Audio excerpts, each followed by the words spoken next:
Ladies and gentlemen, welcome back to another episode of the Let's Talk 20s podcast. I'm here with my lovely co-hosts, GT Fletcher and Connor Lawson once again. Gentlemen, how are we doing today? Good. Oh man, it feels good to be back. I know it Glad was you're only back, a man. week. About fucking time.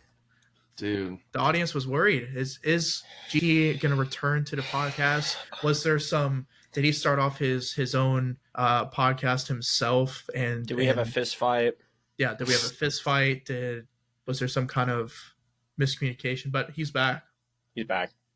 He's Forever. back. We back, baby. Well, awesome, GT. Glad to have you back. Gentlemen, for this week, the topic is objective versus subjective thinking and how those two differ, different ways that we can kind of balance the two of those, which kind of way of thinking we tend to lean more on, and kind of compare and contrast with one another. And there's all kinds of different advice and ways of thinking about this episode. So objective versus subjective thinking. Connor, I think before we start recording, you said you had a hot take. So do you want to share that now or in the episode? Yeah, I'll share it now. Here we go. This is not an endorsement. I discovered this drink today that I know a lot of people don't like, and it's kombucha. I'm sure y'all have heard of that. Here we go. I did not think I was going to like it, and I know I got a super sugared up version from Publix, Greenwise, but man, this shit is actually pretty good. It's like, it definitely smells like alcohol. You can tell it's fermented, but there's so many health benefits for this, and honestly, if you get a good flavor, it tastes really good. It tastes kind of like a fizzier, more flavorful, like vitamin water. I think kombucha is great, and it's also really good for you. Holy shit, it's good for you. So, drink more kombucha. That is my hot take. You guys tried it before? Yes, I've had some good kombucha, and I've had some high kombucha. Yeah. Yep. So, definitely, I think you said I got a really high sugared one. So, yeah, there's like 15 grams of sugar, so that's probably I was going to say, in the grand scheme of drinks, like though, 2 grams. That's not bad. Honestly, no, that's for drinks, dude. If you put coconut That's in not it, you bad. have 50 grams of sugar easily. So no, dude, that's 50 grams of sugar per serving, and there's multiple servings in a Coke bottle. When you drink a whole They're Coke bottle, that's like so 170 grams of sugar. oh, I was just talking about the cans. You guys drink the bottles? Man, if I drink a bottle, no. I'm very caffeine sensitive. I would. Anyways, we're going on a tangent. Yeah. Let's make an episode about that. But I do have the first question. Go for it. Actually, Then I'll go ahead and let's do start it. us off. Let us know what y'all think about the kombucha argument. Yeah, so I'm excited to talk about this topic. Wanted to start off kind of broad. What is y'all's definition of objective and subjective thinking? Which one do you personally engage more in? And do you wish that maybe you engaged in a different kind of thinking, or you balance? We can talk more broadly about it to start. I want to get Tana's first. Okay. Definition of objective and subjective thinking for me, I think of subjective as your own personal opinion on something, your personal beliefs, all that stuff, whereas objective is more of the, let's say, general or more accepted view, maybe backed up with data or anything like that. That's a good question, which one I engage more in, because I feel like I honestly do both. I feel like something we may get into in an episode as a man, I'm kind of wired to be more objective with the way I think, more logic based. However, I do think that sometimes my views and the way I do things, maybe I'm wired a little differently. So I have my own subjective ways of thinking around different areas of my life. And I don't really wish for that to be different, to answer your third part of the question, because I don't know. I feel like a good balance, or having both ways of thinking, being able to kind of have both ways of thinking, I think is really important, which I know we'll dive into later as to why, but that's my answer. GT, what do you have? Nice. No, I like that. I would definitely agree along the terms of objective being not more accepted, but a more general community, society type. I would say I'm definitely both. I think it's nice to have a balance of both. I would say, even as a guy, like as a man, we have to think more objective and like logical, like you said. And I think that's kind of like a society norm or idea and thought that people have. Yeah. Tends to come out a little bit more. But I would say I'm kind of like along the same lines. I don't really have much that I would defer from that. I mean, we all are going to have our own personal opinions. So I think it's definitely everyone's going to have. And exert some subjective thinking when it comes to different things, which is more ethics and morals and things when it Mhm. comes to things within society and on a daily basis. Yeah, you guys said it pretty well. I can't really add much more to the definition side of things, especially with objective thinking. It seems very factual. That's always what I base it on. There's that saying, facts don't care about your feelings, and facts are objectively just true. There's no other way to look at it. And I think the only thing I could really add to the definition of subjective thinking is something I just mentioned, feelings. I think sometimes you can have a feeling about something that's not necessarily factually correct, but you can still have that feeling about it. For example, maybe you experience something in your life that makes you subjectively react to something in your past, like with somebody, makes you subjectively react to another situation in the future, for example, because of the feeling that you give. So I think feelings come into play too with subjective thinking. I think that I think as dudes we are more likely to be seen as more objective, and as I've gotten older I've become way more objective, and we'll talk about that as well. But I'm more of a balance, definitely, but I tend to lean subjective. I've always been a very sensitive, emotional guy. Sometimes got targeted for that, of course. And I had a close relationship with my mom. So that, because I didn't have as much of an established relationship with a father figure in my life, I was always going to lean maybe a little bit more subjective and kind of emotional with my thinking, which is totally fine. We'll talk about the strengths and weaknesses of both, but that's just kind of where I lie. And the only thing I wish that were different was that I just had a perfect balance. But, that's what I'm always going to be aiming for. Yeah, absolutely. We're doing the main definitions, but I kind of want to dive into what's a strength and weakness of both ways of thinking. For you guys specifically, which one do you see with people in your own life? I mean, I'll go first. Which one has more of an impact on people in my life? Yes. Okay, I feel like subjective thinking is more impactful. Definitely, people's experiences, people's thoughts, and people's feelings about things, whether or not they're true or not, is way more impactful. And I think that there's a strength to that kind of thinking because it promotes individuality and it promotes free thinking and it promotes connectivity with yourself in a way. You're getting closer with yourself, you're understanding ways that you process things, for example. And then a weakness is sometimes subjective thinking gets in the way of the facts and gets in the way of what's really going on. You can have a feeling about something and you can be completely off, but it doesn't matter because you're like subconsciously choosing to feel a way about something, a certain situation. So subjective thinking kind of also gets in the way of objective thinking, which is kind of a weakness. And then I'll switch to objective, which is I think some people engage with it, but I think especially with the rise of social media and people expressing themselves a lot more nowadays, which is great, but it also promotes more subjective thinking. So as a result, I don't think objectivity is as common as it used to be, which is, you need a balance, of course. And I think a strength of that is, again, it's concrete, it's factual, and you have a complete definition of what it is. But then, just like the weakness of subjectivity, it also can get in the way of subjective thinking and your feelings and your thoughts and expressing yourself. If you're too objective, if you're too factual, if you don't let yourself feel anything, if you just go with logic, then you're missing out on really the entire human experience and what makes us human in the first place. So they both have the same weakness and just in different ways and unique strengths as well. I like it. Yeah, the only thing I'll add, just because Connor pretty much said everything that first popped into my head as well with objective thinking, I guess a strength or weakness that, depending how you look at it, is that sometimes that is what people will initially fall back to. Like we said previously about it being more of a society community sense of decision making or way of thinking, that sometimes if people get flustered or emotional and they feel stuck or don't know what to do in certain ways, maybe they default back to what most people do, right? Like we tend to copy or mimic most people because that's what's normal, we know it works, whatever. And sometimes when you're backed up in the corner and you feel stuck and you're at your low, sometimes what most people do won't work for yourself. And so sometimes you need to take the extra step instead of defaulting to the objective way of thinking, is be that individual and find your own individual way to solve life's obstacles or any problems you may have going on, because maybe what the individual solution, what you know works best for you, might end up in a better solution for you rather than defaulting to what works for most people. So Connor Yeah. Connor touched on all the points, but I feel like that's the only thing I would add in addition, is just that sometimes we revert back to what the masses do. But sometimes, Yep. like Connor said, that individuality is what makes you special, and sometimes that will work better for you to get out of a bad mindset or something like that.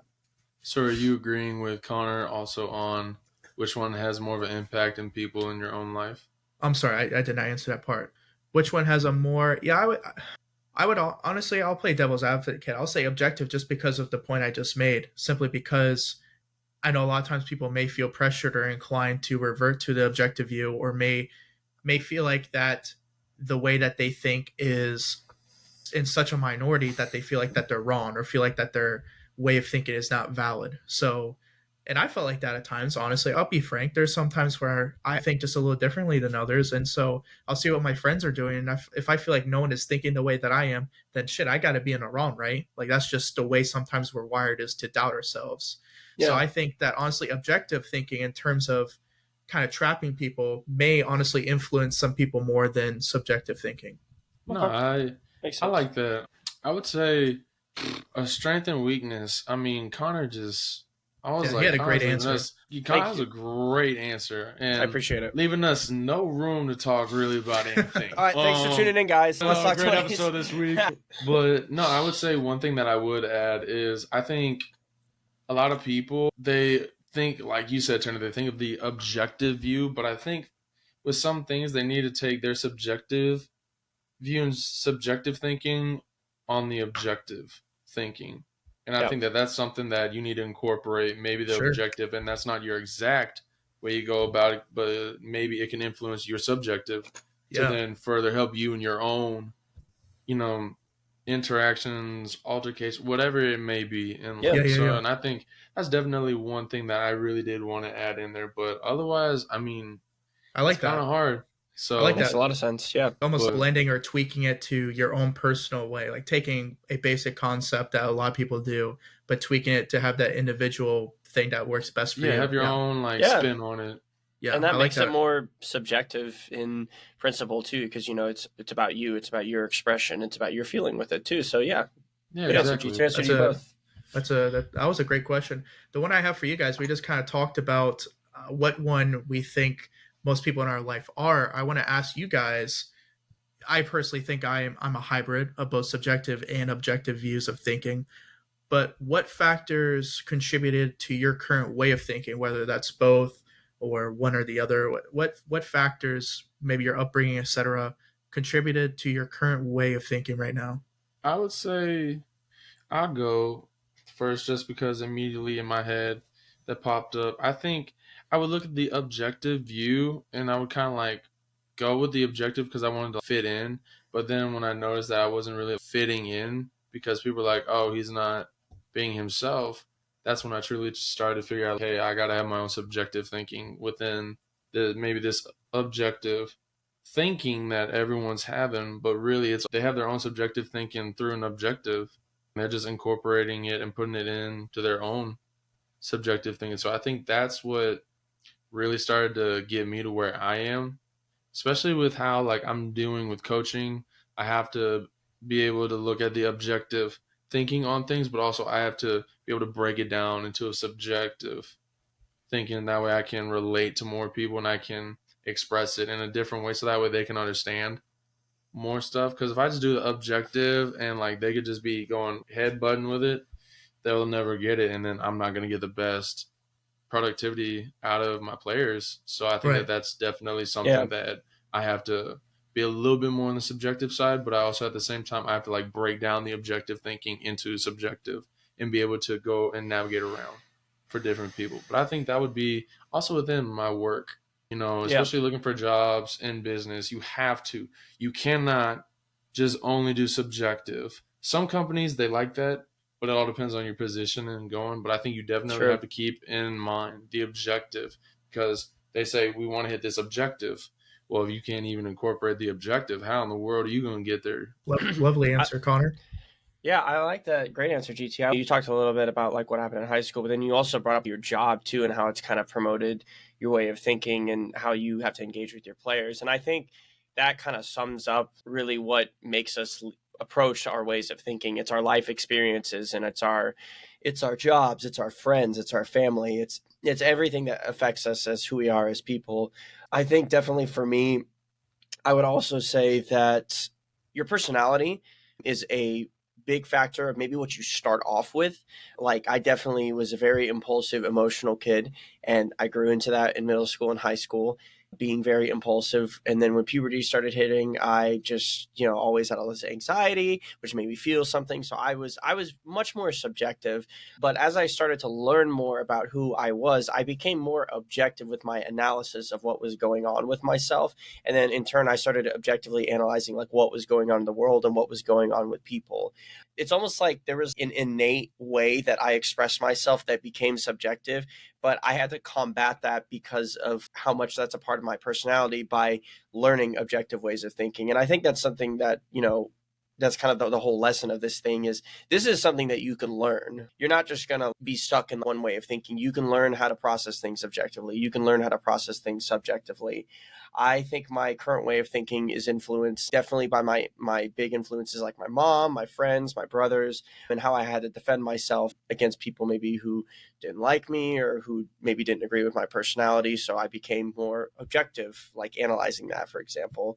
It's just a balance, So I think all the things that make you who you are, I think they all can factor into the type of thinking that you're going to have. And it can change definitely throughout your life. I know it's changed from when I was a kid to teens to 20s, and I'm sure it'll change in my 30s. Yeah, it's definitely going to change. And it's interesting because when I was thinking about this question, I was thinking about my upbringing. All as kids, we're kind of taught, for the most part, kind of taught the same curriculum, and we're kind of taught to solve certain subjects or think about certain subjects in an objective view. Here's how you need to solve it, like this. I remember there Yep. was all kinds of crazy ways they taught me how to do like cross multiplication as a kid that isn't necessarily the standard way that our parents learn, where it's Or way the simpler. easiest. I don't Yeah. understand. You know what? You guys know what I'm talking about. I Oh, I can't know remember exactly. specific examples, but shit like that where it's you got to learn to do things this way, even if your mind isn't wired that way.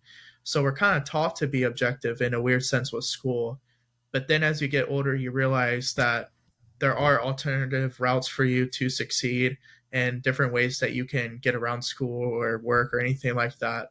So then you kind of, as a teenager, you grow into maybe more of a subjective mindset and you're trying to find yourself as an individual. And so then Yep. as early adulthood in your 20s, you become a little more Absolutely. subjective on a personal level. But then at work, there is more of a objective mindset. So it's almost like this clashing of your personal life versus your work personality that you have. So it's an interesting concept about what factors contribute to your current way of thinking or anything like that, because like Connor said, it's really a little bit of everything. But it's just interesting how society and outside forces honestly probably play a big role, at least when we were younger, before we formed our own opinions about Yep. life, but kind of taught to think a certain way in that sense. No, you're absolutely right. It kind of ties into something that I wanted to talk to you guys about and engage in. You talked about like the journey and everything that is influencing us and the factors that lead to this. And so a lot of people in their 20s, what I found with my battle in my 20s is there's the subjective thinking where you're finding yourself from your teens and then your early 20s, mid 20s, late, however long it takes you to find yourself. It takes your whole it takes you your whole life to really find yourself, truly, that you're never going to fully do it. So you keep working, but really like that's like the first period of discovery and trying things, right? So it's very subjective, it's very emotional, it's very individualistic. But then you have all these objective things that you clash with. You have your first job, you have graduating college, you have kids, you have your family, like all of these like concrete things in life that are happening. Maybe you're voting for the first time, maybe some people are going off into the military. Like there's very objective things that are happening to you, buy a house, car, whatever. And I think a lot of people struggle with the balance because they're not used to engaging with that stuff. And so I think it's hard for people to measure their own feelings and thoughts about this kind of stuff objectively. Why do you guys think that is? Why is it so hard for people to measure their own feelings and thoughts objectively, specifically people in their 20s? And if we can analyze that, maybe we can also come up with a technique that you have used yourself to help you look at things more objectively, maybe when you're not feeling great about something, for example. I would say, honestly, I think it's hard for a lot of people, especially in their 20s, because there's so much that's put onto us. Coming out of college, you're supposed to get married pretty soon, have a career already planned out, potentially have kids within the next couple of years, yada yada, and so on and so on. Sometimes people think objective is like how you have to live by, when if you can't have your own subjective thinking on how your life is supposed to go or how it comes best to you and what works best for you, I think that's where you really start to find like how your life is successful in your own, because everyone's going to get to the different objectives. And I know a lot of Yep. people are not by the book, because I know I listen to some things by the book, but not everything. I don't fully agree with everything by the book and objective thinking with absolutely everything, because then that's not me like living, that's me existing, Right. and that's not what life is. So Yeah. I definitely think it's something where when you can start to just take that step back and really see like which objectives you want to really hit and how you can get there eventually, and slowly make those baby steps that we've talked about in previous podcasts. Just taking those little baby steps to those objectives within your own subjective thinking and feelings.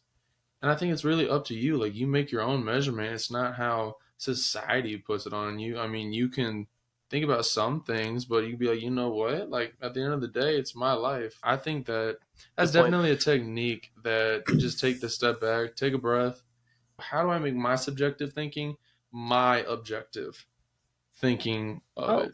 So okay. that puts it around like my own thing. So that way it's a lot easier, more relatable for me, and it makes it a lot easier, not as stressful. Yeah. So that way I don't have to step by step, book by book to get there. When in reality, I have my own stuff that is how it is, and I can make it my own. Okay. Yeah. So, Yeah. I actually saw something that kind of, not to be a hard ass or anything, but a quote that I saw is that if you're moving and living your life like 99% of people, then you're going to live a life like 99% of people. So in other words, if it's you the want, truth. yeah, it's the truth. So if you are doing what everyone else is doing, but you want to live this different life or have all these different things in comparison to others, sometimes you have to move a little differently than others. And so if you are trying to measure your own feelings and thoughts objectively, but your objectives maybe are a little bit different than what your current life is, I say you just have to shake that bottle up a little bit and change it up. I think that it all boils down to your level of happiness and what you truly want, like GT said. That's really all it is, because what my thoughts and feelings about my objectives of what I'm trying to achieve obviously are going to differ from Connor and GT here. We all have our own individual path of life. So if you're happy with how things are going and you feel like you are in control of your life and the objectives that you're reaching are actually being achieved, then congratulations, you're succeeding. That's all it is. It doesn't need to be this endless game of, okay, I finished this, now I need to move on to this really quick, and this endless cycle like a hamster on a spin wheel, because Yeah. that's a very bad mindset and rabbit hole to go down. And speaking from experience, so take a step back, don't get your feelings involved. That's the other true part of the answer is don't get your feelings involved. Just take a step back, realize you're doing Hard. fine.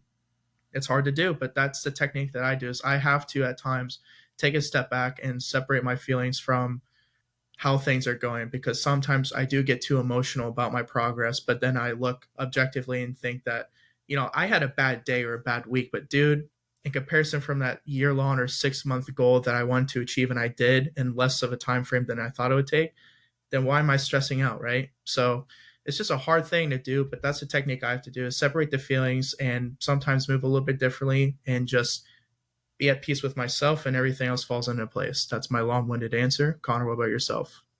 You guys covered most of it, and I'm glad Tanner. Both great answers, by the way. We're on top of it. But I think it's so hard to measure your own feelings and thoughts objectively, because I don't think we look at ourselves objectively a lot of the times, because feelings are not objective at all. Like, they just aren't. I'm sorry. I wish that they were. They might be rooted in something objective, but it doesn't necessarily mean that your reaction to it is always going to be what you're supposed to feel, quote unquote, because there is nothing you're supposed to feel. You just feel what you feel at the end of the day. There's no guidebook that you're supposed to do with life. And so it's so hard to measure it objectively. And it's so much easier, maybe, for example, to measure what other people are feeling because you don't feel what they're feeling. You don't think what they're thinking. You're not inside them. You're not listening and hearing what's going on in their head. So you're not feeling that. So it's easier to be objective. Whereas feelings, you could be doing everything right in the world, but you also could have had a really hard upbringing and there was so much pressure put on you that nothing feels like it's good enough, for example. So you feel like you're not doing enough. And it doesn't matter what you're doing objectively in life, it doesn't feel like it's enough. And that's why it's so hard, because you feel what you feel and feelings are not objective at all. And I think your guys' techniques are things that I use, and there's not really much more that I can add other than add my ridiculous one shop answer of meditation. Of course, Every time. it does help. And the only reason why Classic. that helps, and it's not even just, I don't even need to go on my app and meditate. I've started just like, if I can take 5 minutes, close my eyes, and just focus on breathing techniques, like GT said, take a step back and breathe. It's literally proven that a lot of emotions, come forward. I think it's the frontal lobe, or sorry, no, it's like the parietal lobe or whatever. And when you breathe, you're focusing your brain to be more at the frontal lobe, which lets you get past your emotions. So that kind of thing where you can just take 5 minutes to breathe, like count to four, and then count to five and just keep counting, keep counting until it stops, and then separate the emotion. And then, okay, what's going on? The emotion comes back. Okay, it's fine. For example, emotions are so subjective, and I think that gets in the way of objective thinking a lot. So that's my answer, and that's what I thought of. And you guys covered it very well in the details as to why I think people struggle with it in so many different ways. What do you think then is the disconnect for individuals discussing an objective view to a subjective minded person and vice versa? It's a tough one. I think we kind of have answered it though. Honestly, it's just Yeah, two different it's tough. ways of thinking. You just have to. I mean, there is a common theme with both of them. You're obviously trying to achieve and knock a certain thing out, right? So in objective thinking, you're trying to get your chore list done for the week. Subjectively, you're thinking of your personal view of how am I going to get this stuff done. Objectively, you might think of, okay, most people would do this, this, or this. I'm going to knock it out. So there is a common conversation point right there. It's just about trying to put yourself in the other person's shoes of trying to find that middle ground. I think, and honestly, this thing is kind of like a spectrum. There is some gray area. I don't think it's necessarily one way of thinking or the other. I think you can be objective with some personal touches, like GG said, and that's the way he handles things, which is awesome, and vice versa. So I think when you're having a conversation with someone, you have to put yourself in that person's shoes and find that little gray area for in between both of your mindsets. Because like I said, there is a commonality between both sides, obviously. So yeah, love that. I love that too. I feel like the disconnect between both ways of thinking, I think that's a really good answer. And I can't add much more to the general answer that I think everybody can relate to that Tanner gave. I would say that maybe a disconnect comes from, I'll come at it from a different perspective, maybe empathy a little bit. Because when you're maybe a little more objective thinking, maybe in your own life, you maybe reject some kind of subjective ways of thinking, based on how you're raised, based on whatever factors push you into that way. So when you're discussing objective views and you're objective minded to somebody subjective, you're not really considering maybe how they're going to process your objective view or your viewpoint on whatever is objective, for example. Something can be objective and you can still have a subjective viewpoint of it. That's what we've been talking about. That's what subjective views are, And so I think sometimes there's a disconnect if two people are discussing this and talking about this, because having empathy for the other person and maybe considering how somebody is going to process that, knowing who they are and like learning about how the other person processes things, I think that can bridge the gap between the connect. Because if I'm trying to approach something, more objectively, but somebody is emotional, it doesn't help to say, oh, well, it's this, don't worry about it. Because that doesn't change anything, right? There's going to be a disconnect because I'm not trying to get on their level. So having empathy and trying to understand somebody, for example, in the best way, if you're in like a specific situation where there's a disconnect, then I think that can be helpful too. But I think that's what the disconnect is. That's got to be part of it. How in the world do I even add to all that? I think that's damn. a good question, GT. It's a Bravo, good question, bravo. GT. Just It's a good question. Well, hey, if you don't have anything to add, I'll wrap it up with this final question here, gentlemen. Is as the Let's Talk 20s podcast, we at least try to implement some things that is relevant to our decade because, as we've mentioned before, a lot of things that we're trying to navigate through life, maybe we're new to things and we're trying to learn how to interact with betters in an adult manner rather than when we were young adults. So my question is for this subject here, how do you navigate the communication skills in your 20s with both ways of thinking? So for that disconnect, what are we doing? I think you gotta. Oh, there's so many different situations and so many different life stories that add up to where different people are. So I think it's at the end of the day, a lot of people say go with your gut. I think for the most part, you need to go with your gut with subjective thinking on objective stuff.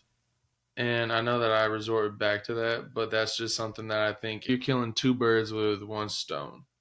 Is you're taking both the objective, but you're also putting your own subjective Yeah, take on it. So I definitely think that at the end of the day, depending on whatever it may be and in your own life, and what works best is you need to incorporate objective into your own subjective. I think is definitely the best way. So really get to know yourself and really accept your true thinking and that don't push it away and don't try to neglect your own feelings and measuring that like Connor and we all said is really don't push that aside because that really is important and it's you being you and how you think and all that and how you go about stuff. love it. So That my turn to be dumbfounded. I'm good. Y'all, that's great advice. Yeah, it's a balance, and y'all went into why it's important. Love it. Yeah, I think honestly, it's just what Yeah, GT GT. said, and then what Connor just mentioned on the previous question, which is about the empathy thing. I think a lot of communication skills is simply because you're really not trying to understand the other person in the conversation. And I think in your 20s, there's all kinds of different people that are all kinds of mix of personalities. Everyone's still trying to find themselves. So it might be a little more difficult now in comparison to other parts of our life, but you just have to be a little more empathetic and Yep. on whatever side of the conversation you're on. And I think that that truly is probably the biggest factor that helps me in terms of communication skills for different kinds of people that are around our Yeah. age. So, oh, well, great episode. I think that was this was great. a fantastic episode, if I might Top add. tier. Yep. Objective versus subjective thinking. Another episode down, ladies and gentlemen. I appreciate everyone who's watching or viewing, and who knows, maybe this is episode 50, a huge milestone for the Let's Talk 20s podcast. So if that is the Ooh. case, episode 50, huge milestone. I appreciate everyone who's been on this journey. And here's to 50,000 trillion billion quintillion more episodes for you More. guys. Yes, Oh more episodes in the future. snap. As always, guys, I hope you had a great week. I hope you have a great rest of your week. And until the next one, peace.